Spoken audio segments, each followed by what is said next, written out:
Muy buenas tardes a todas las personas que nos ven en esta nueva emisión de Uno de cada estantería en vivo.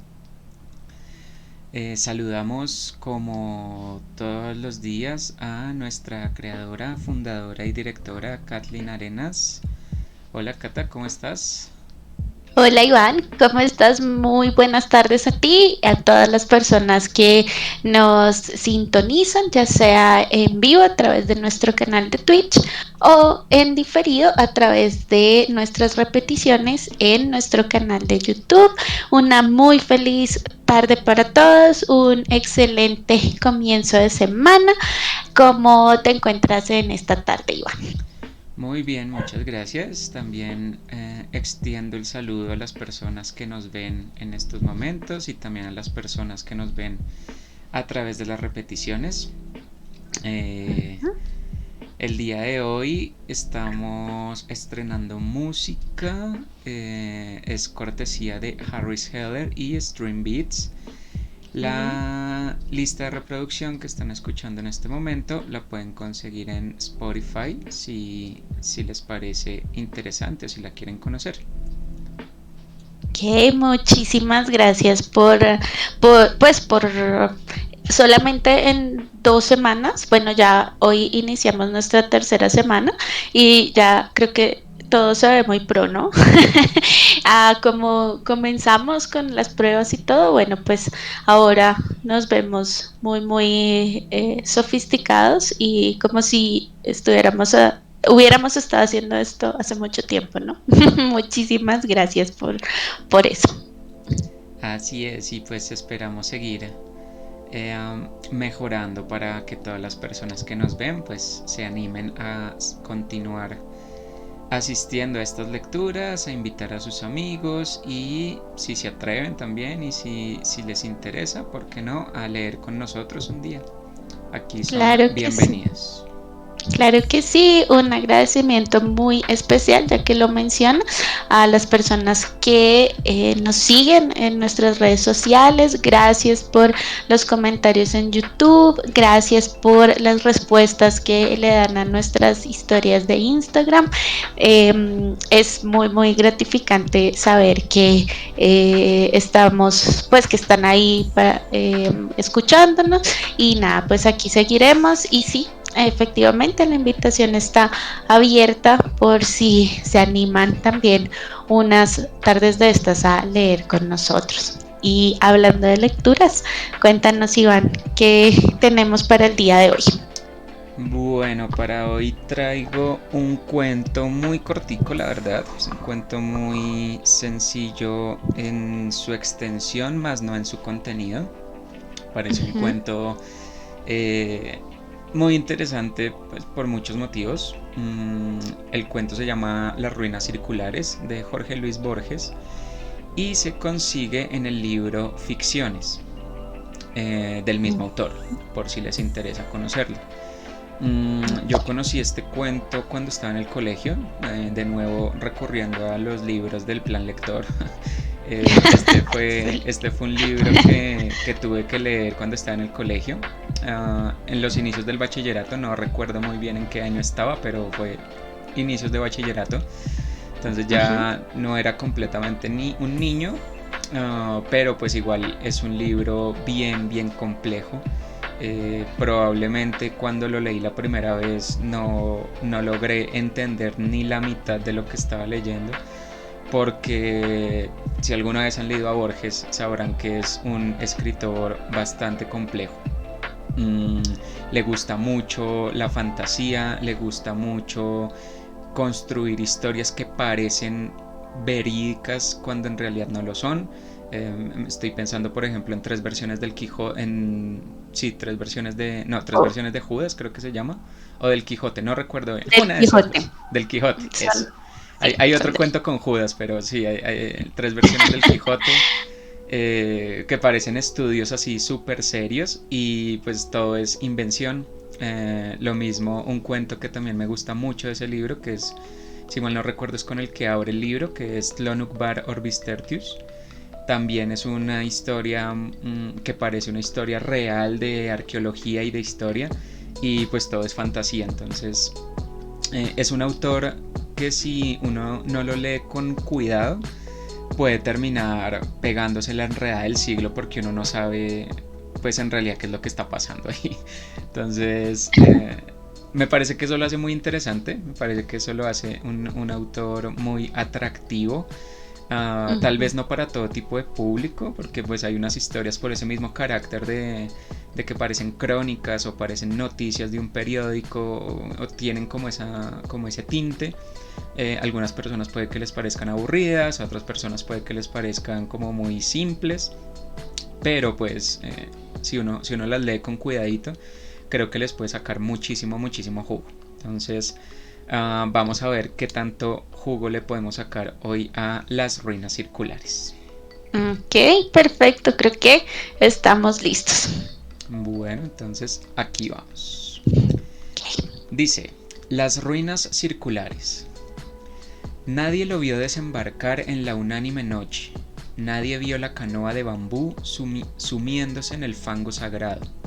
Pero a los pocos días nadie ignoraba que el hombre taciturno venía del sur y que su patria era una de las infinitas aldeas que están agua arriba, en el flanco violento de la montaña, donde el idioma Send no está contaminado de griego y donde es infrecuente la lepra.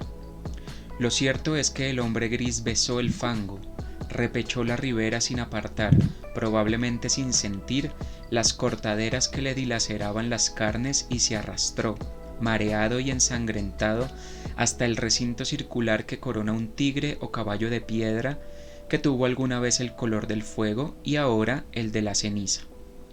Ese redondel es un templo que devoraron los incendios antiguos, que la selva palúdica ha profanado y cuyo dios no recibió honor de los hombres. El forastero se tendió bajo el pedestal, lo despertó el sol alto, comprobó sin asombro que las heridas habían cicatrizado, cerró los ojos pálidos y durmió, no por flaqueza de la carne sino por determinación de la voluntad. Sabía que ese templo era el lugar que requería su invencible propósito. Sabía que los árboles incesantes no habían logrado estrangular, río abajo, las ruinas de otro templo propicio, también de dioses incendiados y muertos. Sabía que su inmediata obligación era el sueño. Hacia la medianoche lo despertó el grito inconsolable de un pájaro. Rastros de pies descalzos, unos higos y un cántaro le advirtieron que los hombres de la región habían espiado con respeto su sueño y solicitaban su amparo o temían su magia. Sintió el frío del miedo y buscó en la muralla dilapidada un nicho sepulcral y se tapó con hojas desconocidas. El propósito que lo guiaba no era imposible, aunque sí sobrenatural. Quería soñar un hombre. Quería soñarlo con integridad minuciosa e imponerlo a la realidad. Ese proyecto mágico había agotado el espacio entero de su alma. Si alguien le hubiera preguntado su propio nombre o cualquier rasgo de su vida anterior, no habría acertado a responder. Le convenía el templo inhabitado y despedazado porque era un mínimo de mundo visible. La cercanía de los leñadores también, porque éstos se encargaban de subvenir a sus necesidades frugales. El arroz y las frutas de su tributo eran pábulo suficiente para su cuerpo, consagrado a la única tarea de dormir y soñar. Al principio los sueños eran caóticos, poco después fueron de naturaleza dialéctica. El forastero se soñaba en el centro de un anfiteatro circular que era de algún modo el templo incendiado. Nubes de alumnos taciturnos fatigaban las gradas. Las caras de los últimos pendían a muchos siglos de distancia y a una altura estelar, pero eran del todo precisas. El hombre les dictaba lecciones de anatomía, de cosmografía, de magia. Los rostros escuchaban con ansiedad y procuraban responder con entendimiento, como si adivinaran la importancia de aquel examen que redimiría a uno de ellos de su condición de vana apariencia y lo interpolaría en el mundo real. El hombre, en el sueño y en la vigilia, consideraba las respuestas de sus fantasmas, no se dejaba embaucar por los impostores, adivinaba en ciertas perplejidades una inteligencia creciente, buscaba un alma que mereciera participar en el universo. A las 9 o 10 noches comprendió con alguna amargura que nada podía esperar de aquellos alumnos que aceptaban con pasividad su doctrina, y sí de aquellos que arriesgaban, a veces, una contradicción razonable. Los primeros, aunque dignos de amor y de buen afecto, no podían ascender a individuos. Los últimos preexistían un poco más. Una tarde, ahora también las tardes eran tributarias del sueño, ahora no velaba sino un par de horas en el amanecer, licenció para siempre el vasto colegio ilusorio y se quedó con un solo alumno. Era un muchacho taciturno, cetrino, díscolo a veces, de rasgos afilados que repetían los de un soñador. No lo desconcertó por mucho tiempo la brusca eliminación de sus condiscípulos. Su progreso, al cabo de unas pocas lecciones particulares, pudo maravillar al maestro. Sin embargo, la catástrofe sobrevino. El hombre, un día, emergió del sueño como de un desierto viscoso, miró la vana luz de la tarde que al pronto confundió con la aurora y comprendió que no había soñado. Toda esa noche y todo el día, la intolerable lucidez del insomnio se abatió contra él. Quiso explorar la selva, extenuarse. Apenas alcanzó entre la cicuta unas rachas de sueño débil, veteadas fugazmente de visiones de tipo rudimental, inservibles. Quiso congregar al colegio y apenas hubo articulado unas breves palabras de exhortación, éste se deformó, se borró. En la casi perpetua vigilia, lágrimas de ira le quemaban los viejos ojos. Comprendió que el empeño de modelar la materia incoherente y vertiginosa de que se componen los sueños es el más arduo que puede acometer un varón, aunque penetre todos los enigmas del orden superior y del inferior, mucho más arduo que tejer una cuerda de arena o que amonedar el viento sin cara. Comprendió que un fracaso inicial era inevitable. Juró olvidar la enorme alucinación que lo había desviado al principio y buscó otro método de trabajo. Antes de ejercitarlo, dedicó un mes a la reposición de las fuerzas que había malgastado el delirio. Abandonó toda premeditación de soñar y casi acto continuo logró dormir un trecho razonable del día. Las raras veces que soñó durante ese periodo no reparó en los sueños. Para reanudar la tarea, esperó que el disco de la luna fuera perfecto. Luego, en la tarde, se purificó en las aguas del río, adoró los dioses planetarios, pronunció las sílabas lícitas de un nombre poderoso y durmió. Casi inmediatamente, soñó con un corazón que latía. Lo soñó activo, caluroso, secreto, del grandor de un puño cerrado, color granate en la penumbra de un cuerpo humano aún sin cara ni sexo. Con minucioso amor lo soñó, durante 14 lúcidas noches. Cada noche lo percibía con mayor evidencia. No lo tocaba, se limitaba a atestiguarlo, a observarlo, tal vez a corregirlo con la mirada. Lo percibía, lo vivía desde muchas distancias y muchos ángulos. La noche 14 rozó la arteria pulmonar con el índice y luego todo el corazón, desde afuera y adentro. El examen lo satisfizo. Deliberadamente no soñó durante una noche.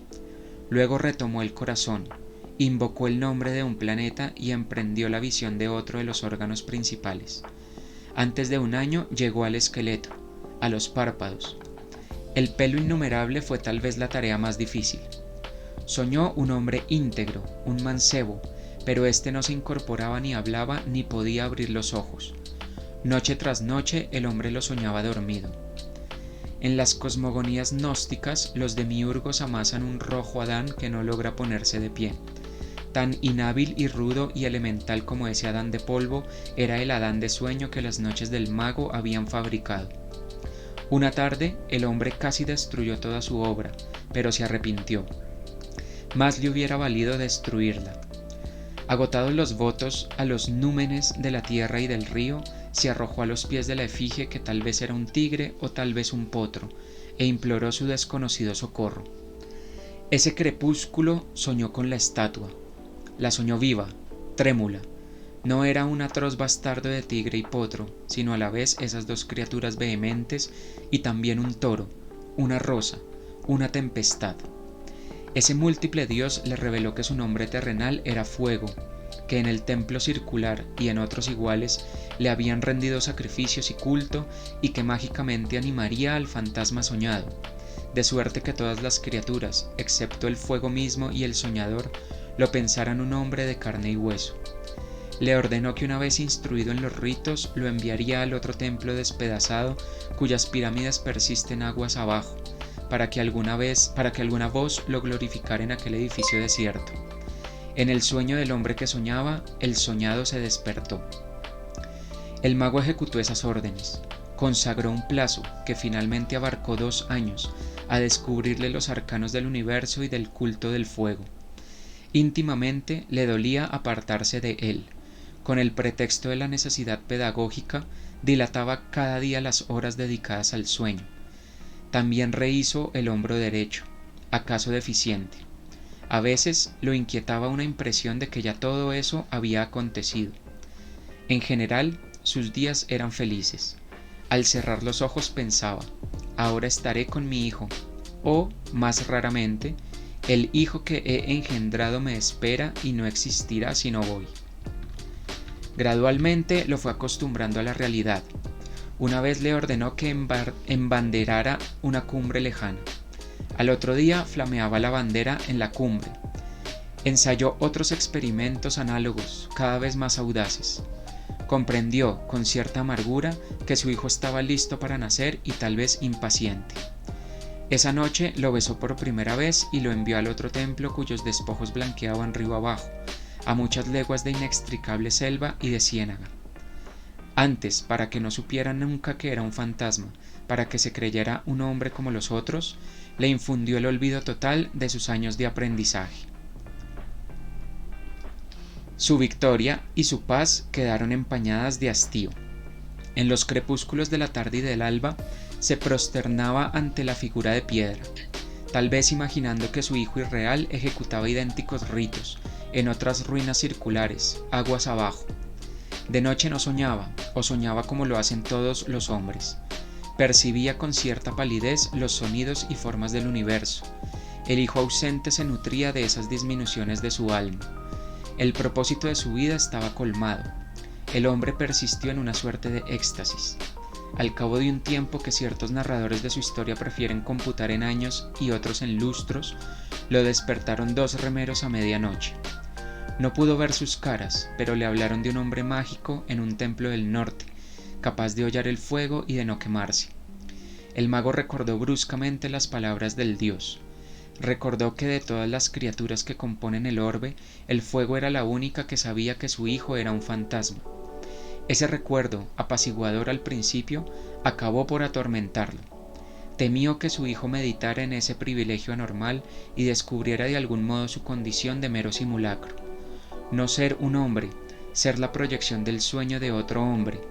¡Qué humillación incomparable! ¡Qué vértigo! A todo padre le interesan los hijos que ha procreado, que ha permitido, en una mera confusión o felicidad.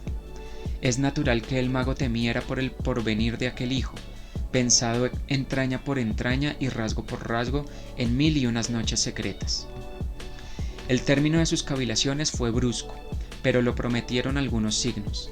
Primero, al cabo de una larga sequía, una remota nube en un cerro, liviana como un pájaro.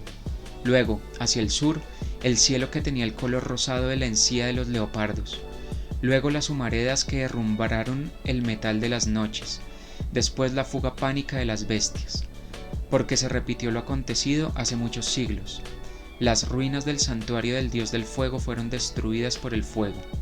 En un alba sin pájaros, el mago vio cernirse contra los muros el incendio concéntrico. Por un instante pensó refugiarse en las aguas, pero luego comprendió que la muerte venía a coronar su vejez y a absolverlo de sus trabajos. Caminó contra los jirones de fuego. Estos no mordieron su carne, estos lo acariciaron y lo inundaron sin calor y sin combustión. Con alivio, con humillación, con terror, comprendió que él también era una apariencia, que otro estaba soñándolo. ¿Qué te pareció este cuento, Kat? O no, como siempre, bueno, de hecho, este cuento creo que fue una de nuestras primeras conversaciones sobre libros. Y no, definitivamente sigue siendo un cuento maravilloso, que tiene tantísimas interpretaciones que creo que si nos sentáramos realmente a discutirlo, no acabaríamos. Entonces sí, no, es maravilloso. Me acuerdo mucho que creo que este cuento salió en alguna conversación de esas, que uno tiene a veces como, oh, ¿qué, qué pasaría si todo esto fuera un sueño? Que de hecho creo que era algo que te comentaba, que yo pensaba o se me hacía a veces que esta realidad que teníamos parecía un sueño de alguien más, o no sé si te pregunté qué te parecía esa idea, ¿no? Que hubiera alguien soñando esta realidad. No sé si fue que tuve algún sueño o algo así, pero me acuerdo mucho como el contexto de esa conversación y tú me respondiste como, hey, tienes que leer este cuento. Y me acuerdo que saqué ese libro de la biblioteca y a partir de ahí pues mi vida cambió. No solo por este cuento, sino creo que es el segundo cuento de ficciones, no recuerdo puntualmente cuál es en este momento, que es el que habla de los libros inexistentes, que creo que fue una concepción que me cambió, pero totalmente el punto de vista, pues como intento de narradora que a veces suelo ser, y es porque en ese cuento Borges y en general en ficciones se hace mucha referencia a cuentos que realmente él no escribió, pero de los que habla. Entonces de ahí surge la idea como, ok, no tienes que escribir todo, que creo que eh, es una idea básica, pero a veces uno no la tiene en cuenta. Y él es tan maestro que habla de cuentos que no ha escrito en esas historias. Entonces, este particularmente es un cuento tan inmenso que incluso ha inspirado historias tan conocidas y también tan voladoras de cabeza como Matrix o como Inception, ¿no? El origen. Entonces, sí, ¿no? Siempre que se lea este cuento, pues va a ser otra interpretación. No sé cómo lo veas tú. Sí, total, yo les contaba como están hablando en el chat, Michelle Cooley y KNS Mars, es un cuentazo. O sea, la primera vez que yo lo leí, como estaba contando al principio, lo leí cuando estaba en el colegio, estaba muy pequeño, entonces muy probablemente no lograba dimensionar lo que estaba leyendo, pero, pero me encantó, me gustó mucho desde ese momento. Yo me acuerdo mucho de ese y de Tlön Uqbar. Creo que son los dos cuentos que más recuerdo de ficciones la primera vez que lo leí. Y pues este guarda un lugarcito especial para mí, precisamente por toda la temática que le puede sacar uno, el asunto de la recursividad, el asunto de la recursividad como la recursión del sueño, como que sea él soñando a otra persona y después darse cuenta que también lo están soñando. Ese es un concepto, pues que si a uno le gustan, por ejemplo, las curiosidades matemáticas o ese tipo de cosas, pues es un concepto brutal. Y pues obviamente la cuestión del sueño, que es, yo creo que es uno de los temas filosóficos más pop, más conocidos. Todo el mundo alguna vez en su vida ha leído lo que Descartes tiene que decir al respecto en sus meditaciones. Entonces es un tema que yo creo que todo adolescente que alguna vez se haya topado con Descartes en su etapa de colegio tuvo como ese trauma, como todo es mentira, todo es un sueño, nada de esto es real, qué es lo que está pasando. Entonces, este tipo de cuentos me parece que recogen esa idea que es bastante... Hoy en día ya es muy cliché, ya ha sido manoseada por cualquier cantidad de productos, pero este Borges me parece muy bonito como por el imaginario que crea alrededor y las descripciones que nos da como de este personaje. Es un personaje, no sé si a ustedes les dio la impresión a mí, yo cuando leo el cuento, yo logro imaginarme al personaje y logro imaginarme este templo sagrado que están mostrando, pero es algo como súper abstracto, o sea, no logro ubicarlo en algún lugar específico, es un cuento que le obliga a uno a construir toda esta... De hecho, es un cuento que le obliga a uno a soñar el cuento, a imaginarse cómo es todo este escenario, cómo es este personaje. Por ejemplo, a mí muchas veces me pasa que cuando lo leo me imagino cosas como las ruinas, me las imagino como de pronto unas ruinas mayas, por la imagen esta de las encías del leopardo y de la estatua que no se sabe si es un caballo, bueno, me da como esa impresión, pero no es exactamente eso, ¿sí? Es algo raro porque no es algo que uno pueda ubicar en alguna parte específica, sino que es como tan abstracto que uno no sabe dónde ponerlo. Entonces ese aspecto de este cuento me parece la locura porque lo obliga a uno como lector como que el cuento se vuelve un metacuento cuando uno como lector está tratando de ponerlo en algún lugar y de soñar a estos personajes también, de imaginárselos a través de lo que uno está interpretando a medida que va leyendo. Totalmente de acuerdo. Además, quería también preguntarte, bueno, hay quienes le ponen como tema, o bueno, uno de los tantísimos temas que puede haber es el tema del existencialismo y que curioso pues que esto se concatene un poco pues con lo que vemos también en tu canal, con lo que estamos viendo ahorita con el tema de los androides. Cuéntame, tú, pues ya como filósofo, ¿llegas a este análisis o de pronto es un análisis fácil? No, se puede extraer. Yo lo vería más por el...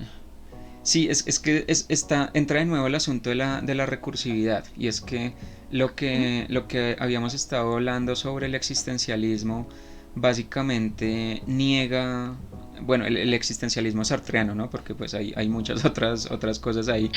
Pero el sartreano Ujú. específicamente niega la existencia de un creador, niega la existencia de un dios y obliga a esos seres, obliga a esas existencias a buscar su propio propósito.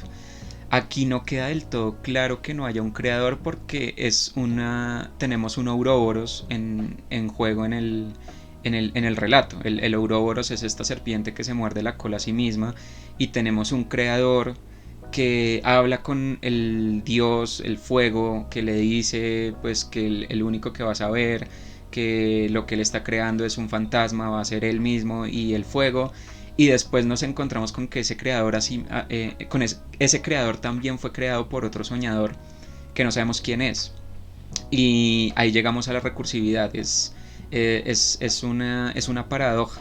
No sabemos si efectivamente este creador existe o no sabemos cuál es el papel de este creador porque es una creación que se está creando a sí mismo.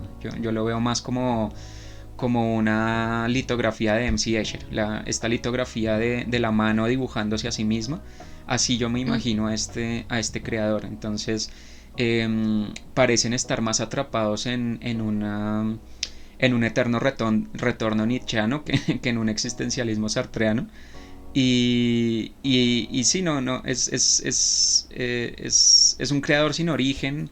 eh, entonces no estamos muy seguros de qué es lo que está pasando ahí. Yo de pronto lo leería más por ese lado. Ok, muy bien. Y aparte de eso, bueno, tenemos el tema del narrador, ¿no? Que es otro personaje que no está metido, es decir, no está envuelto en las acciones que estamos viendo en el cuento, pero pues está ahí, ¿no? Cuando hablamos también del narrador, a veces hay algunos textos donde eso no queda tan claro, pero acá pues es otro tema a analizar, ¿no? Porque el narrador no está haciendo parte de la acción, entonces pues también podemos entrar a hilar muy fino, pues a ver de dónde salió este narrador, ¿cierto? Sí, de hecho era algo que mientras lo estaba leyendo, estaba pensando en esta otra serie que estamos leyendo en el canal de la construcción de la novela. Ujú. Y yo me lo imaginaba como... y creo que esa es una interpretación que se le da oficialmente al cuento. No, no recuerdo dónde fue que lo leí, pero creo que eso... no, no me lo estoy inventando yo, salió de algún otro lado, no recuerdo de dónde, pero eso no es mío. Y es que el cuento habla sobre el proceso creador de un escritor. Y es el Ujú. escritor, o el narrador es como ese escritor, como la persona que está pensando, porque en un momento el cuento parece dar esa impresión, cuando nos dice que el creador, no sé, empezó como muy animado y de un momento al otro quedó en blanco completamente y no podía soñar y no sabía qué hacer. Y después cuando ya empezó a hacer su creación, hubo momentos en los que quiso destruirla, hubo momentos en los que como que dudaba de esa misma creación. Entonces, sí, sí uno puede hacer un paralelo muy certero con el proceso creador de un escritor. No sé, como uno puede pensar que, exacto, como dice KNS Mars, uno puede pensar que fácilmente la persona que estaba escribiendo este cuento estaba pensando en lo que estaba escribiendo, en lo mismo que le estaba pasando al autor. Y ese narrador puede ser ese mismo escritor como sufriendo por ese proceso creador, de no saber qué hacer con él, de sentirse en blanco, de sentirse frustrado por no poder traer a la realidad o al mundo esa creación que quiere traer.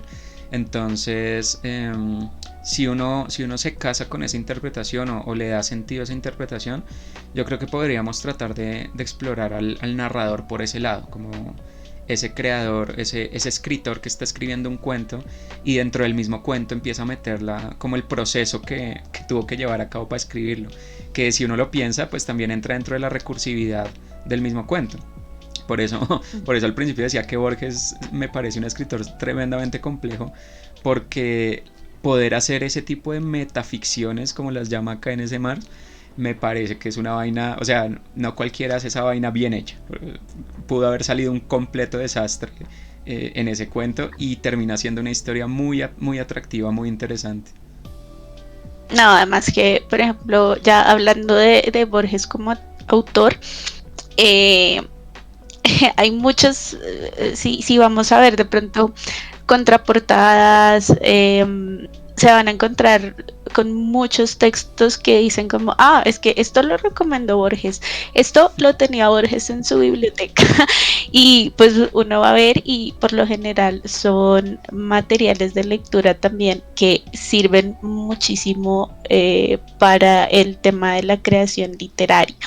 Entonces sí, es un escritor completamente vigente, como les digo, este cuento y ficciones como tal, pues ha sido inspiración para historias que ya hemos visto y reconocido, pues como Matrix, ¿no? Y uno dice, bueno, pero de dónde, o vean como el camino que ha hecho una historia, ¿no? O sea, no es simple, se le pueden dar muchísimas interpretaciones y pues puede inspirar y seguirá inspirando, creería, pues historias de este calibre además. Y pues también, pues Borges es también uno de los pilares de lo que consideraríamos también la ciencia ficción, ¿no? Entonces, vean a lo que nos estamos enfrentando hoy. ¿Qué más has leído de Borges, Iván? Que me acuerde ahorita, ficciones. Ese libro me marcó muchísimo por esos cuentos. Ujú, Lo leí hace mucho, la verdad. El único que tengo fresco en mi cabeza es el de las ruinas circulares. Por lo que les contaba hace un ujú. momento, porque me marcó especialmente por las temáticas filosóficas. Pues hoy en día ya no tanto, pero pues sigue siendo un cuento como referente para mí. Me acuerdo mucho de Tlön Orbis Tertius también porque me pareció una historia como lo que les decía al principio, yo no sabía si estaba leyendo un libro de texto de colegio o si estaba leyendo una historia de ficción. La forma en la que está narrada, pues tengamos en cuenta que era un niño, no tenía como la concepción de ese tipo de cosas. Entonces, la forma en la que estaba escrito me parecía... Yo me acuerdo mucho que llegué a buscar, hay una parte en la que un personaje, no recuerdo bien cuál es el trasfondo de la historia, pero un personaje creo que le entrega como una esfera o una peonza a otro de un material sumamente denso y yo llegué a mi casa a buscar si esa vaina era de verdad, si esa vaina sí existía. Entonces no sé, me parece que cuando los libros logran hacerlo a uno meterse tanto en el cuento, pues es como una satisfacción muy grande al leer esas historias. Entonces me acuerdo mucho de ese. Por aquí KNS Mars también mencionaba El Jardín de los Senderos que se bifurcan. La edición que yo tenía de ficciones se dividía como en dos grandes capítulos y uno de ellos era ese, El Jardín de los Senderos que se bifurcan, y arrancaba con ese cuento. Entonces ese también, ese no lo recuerdo muy bien, pero sí recuerdo haberlo leído. Me acuerdo de el de la biblioteca de Babilonia, creo que es, si mal no Justo recuerdo. por eso te iba a preguntar. Sí, la Eh, biblioteca. Ese lo recuerdo mucho porque pues bueno, yo antes de ser filósofo estudié estadística. No la terminé, pero estudié y recuerdo que durante esa época sacaron un software, un programa que era una creación de la biblioteca de Babilonia y pareció la cosa más loca de este mundo porque era como meterse dentro del cuento. Entonces me pareció muy chévere. Había otro de Babilonia. la lotería en Babilonia también, sí. Ese también Ujú. recuerdo haberlo leído. Básicamente ficciones. De ficciones es lo que más me acuerdo de él, de Borges. Ok, no, pues sí, totalmente de acuerdo. Sí, yo también, este es el que más tengo presente. Y les comentaba pues cómo usan a veces a Borges para recomendar. Pero en ese caso sí tengo un caso de éxito porque me acuerdo mucho que estaba una vez en la biblioteca y solo saqué un libro que decía como, sí, no sé, este era uno de los favoritos de Borges y yo, bueno, no, pues si lo recomienda él, pues me imagino esos criterios, ¿no? Y ese libro resultó ser La Dama de Blanco de Wilkie Collins, que es uno de mis libros favoritos del mundo mundial. Y sí, podríamos decir que fue una recomendación de Borges. Entonces también por eso lo tengo muy presente. Es una historia que, pues, de la que hablaremos de pronto en otra ocasión. Tal vez leamos un pedazo, pero si se lo pueden leer, atesoren la primera vez que lo pueden leer, porque también, como estos cuentos, es algo que realmente le vuela la cabeza a uno por estructuras, por narradores. Bueno, esa es una historia que está contada a varias voces. Entonces, pues es impresionante el trabajo de construcción de voces que hace el escritor ahí. Y sí, pues tiene lógica que le haya gustado a Borges, así que bueno, no todas esas recomendaciones son en vano. No sé si hayas visto de pronto algún caso así o no tengas presente ahora. No, la verdad no recuerdo porque no... mis criterios son otros, pero no. Yo recuerdo alguna vez que leí ensayos sobre y de Borges, Ujú, por cuestiones de... Déjame ver si creo que fue en un seminario sobre ética, que algo ujú. por allá salió de Borges.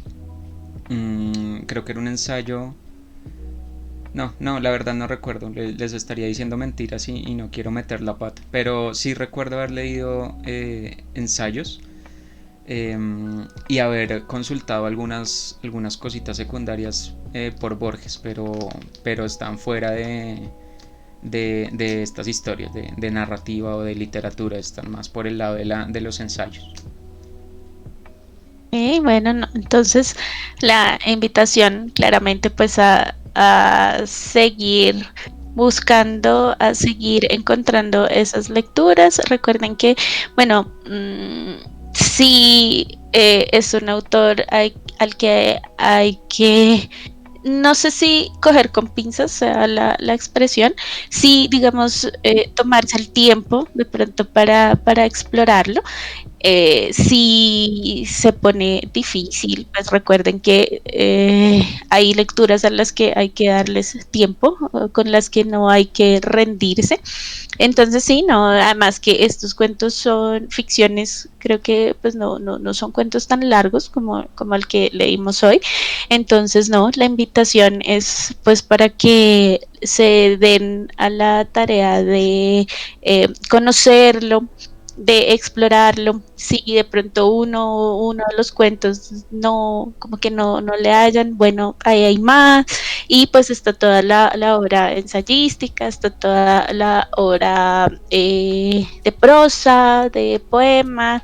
Entonces, pues opciones es lo que hay, pero si no se rindan y tampoco pues se den por vencidos con estos autores, porque pues la verdad es que son la base de todo un movimiento cultural y pues vale la pena conocer esos orígenes, ¿no? Porque ahorita que hablabas de la peonza y todo esto, pues son símbolos que reconocemos de cosas que tenemos ahorita, pero pues es mucho más interesante saber de dónde vienen, ¿no?